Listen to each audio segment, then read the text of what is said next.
kemawon ta mboten bisa munggah.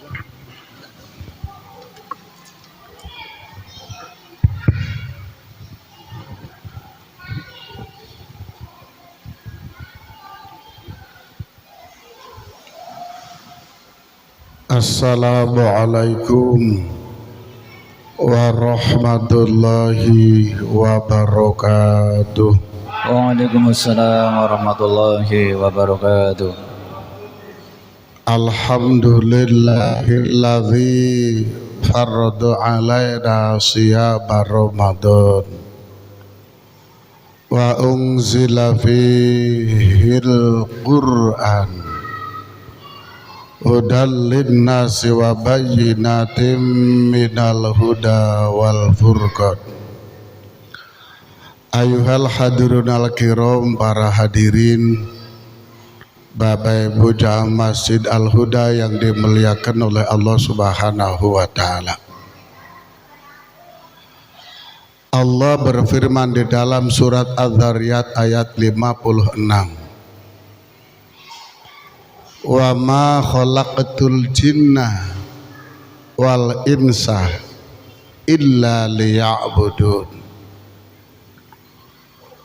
Saya, kata Allah, tidak menciptakan jin. Saya, kata Allah, tidak menciptakan manusia kecuali saya menciptakan jin dan manusia tugas utamanya dalam rangka beribadah kepada Allah Subhanahu wa taala. Bervariatif kita melaksanakan ibadah para hadirin dengan tujuan akhir yang berbeda-beda. Contoh, orang melaksanakan ibadah haji, akhir tujuannya adalah masuk surga. Sebagaimana sabda Rasul, al-hajjul mabrur laisa lahu jazaun illal jannah. Tidak ada balasan bagi haji yang mabrur kecuali balasannya adalah surga. Yang kedua, selama 1 bulan penuh kita melaksanakan puasa Ramadan, ending yang diharapkan la'allakum tattaqun. Dari puasa Ramadan yang kita lakukan selama 1 bulan, tujuan akhirnya adalah supaya kita menjadi hamba Allah yang bertakwa. Yang ketiga, ibadah sholat. Akhir daripada tujuan kita melaksanakan ibadah sholat, tanha anil fasya'i wal munkar, mencegah, menjauhkan diri daripada perbuatan keji dan perbuatan mungkar. Orang kalau sholatnya baik, pasti perilaku hari-harinya baik. Orang sudah rajin sholat tapi perilakunya masih belum baik, itu tanda sholatnya belum baik. Ada contoh para hadirin, orang itu rajin banget sholat tapi dia masih rajin mencuri. Lalu diingatkan sama kiainya, Mas, sampai ini sudah rajin sholat tapi kamu kok masih rajin mencuri? Dia menjawab, Pak Kiai, antara sholat dengan mencuri jangan disamakan. Karena sholat itu ibadah, sementara mencuri itu kerjaan. Tidak boleh orang seperti ini. Karena ujung daripada kita melaksanakan ibadah sholat, menjauhkan diri, mencegah daripada perbuatan keji dan perbuatan mungkar. Lalu ibadah-ibadah yang kita lakukan para hadirin secara umum dibelah menjadi 2. Ada namanya mudhoyak, ada namanya muwasa. Mudhoyak itu satu ibadah antara waktu ibadah dan pelaksanaan ibadah pres waktunya, tidak lebih dan tidak kurang. Contoh, kita melaksanakan puasa Ramadan, Allah wajibkan selama 1 bulan, dan kita melaksanakan ibadah puasa Ramadan 1 bulan, pres antara waktu yang Allah berikan dan waktu pelaksanaan. Tapi kalau ibadah sholat itu muwasa, antara waktu yang Allah berikan dengan waktu pelaksanaannya lebih longgar waktu yang Allah berikan. Contoh, waktu kita melaksanakan sholat isya cukup beberapa menit, mungkin kurang lebih 5 menit. Tapi waktu yang Allah berikan mulai dari kurang lebih jam 7.30 sampai jam 4.30 pagi. Waktu yang diberikan begitu luas daripada waktu pelaksanaan, maka istilahnya adalah muwasa. Ayuhal hadirin al-kiram, para hadirin, dari ibadah dan ibadah yang kita lakukan, ini akan mengkristal menjadi satu pada ibadah sholat. Bila sholatnya itu baik, maka amal-amal yang lain akan ikut menjadi baik. Bila amal sholatnya rusak, maka ibadah-ibadah yang lain pun akan ikut menjadi rusak. Karena sholat itu ibarat sebuah pohon. Pohon itu manakala batangnya subur, bisa dipastikan cabang dan ranting serta buahnya itu subur. Tapi manakala pohon itu kurus, tidak mungkin akan timbul cabang, ranting dan buah yang lebat. Artinya para hadirin, amal-amal kita seluruhnya akan menggabung menjadi satu kepada ibadah sholat. Dan sholat ternyata ibadah yang tidak bisa berdiri sendiri. Ada ibadah-ibadah sebelum sholat.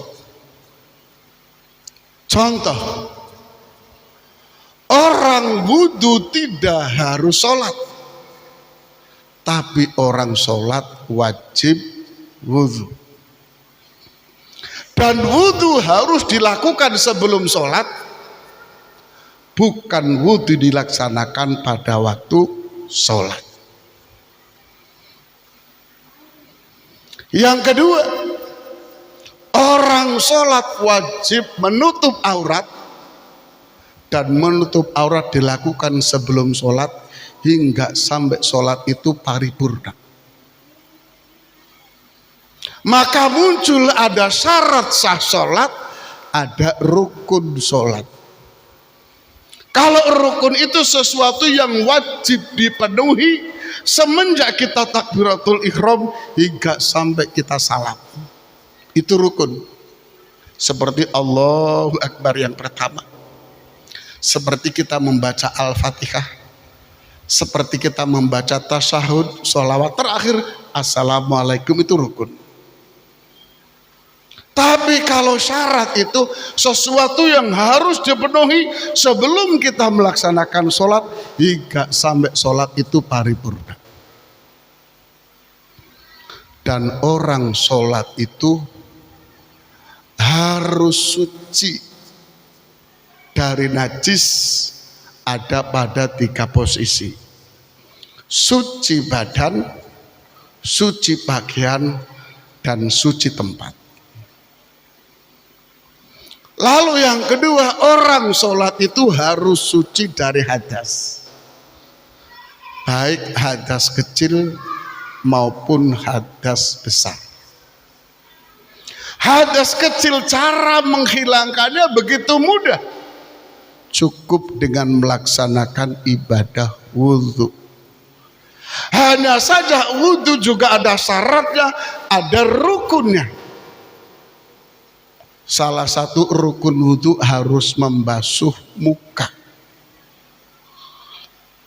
Lambe itu apa bahasa Indonesianya? Bibir. Bibir itu bagian daripada muka yang tatkala kita wudhu harus terbasuh kena air. Problem bagi ibu-ibu yang biasa menggunakan lipstik.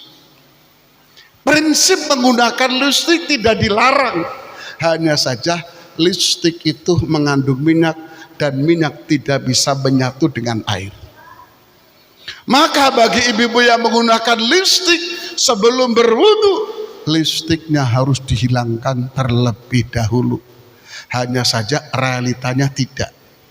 Ibu-ibu manakala pakai lipstik lalu berwudu, bibirnya malah disembunyiin itu, takut lipstiknya luntur. Coba jenengan lihat itu ibu kalau wudu pakai lipstik, pasti lambene gini, takut lipstiknya luntur.